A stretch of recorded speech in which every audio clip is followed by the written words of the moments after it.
大家好，我今日好高興出席我哋醫療輔助隊呢個新學員訓練班嘅結業典禮。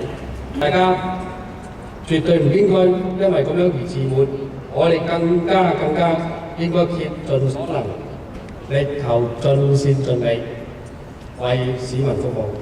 希望你哋利用啲時間好好去學習，充實自己，學習進一步處理傷者嘅方法，務求令整個部隊嘅水平提升。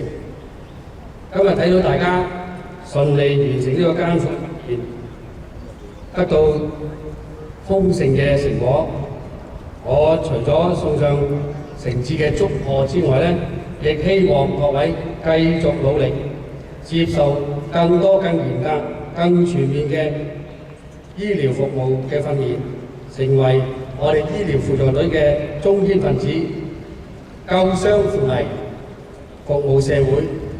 多謝各位。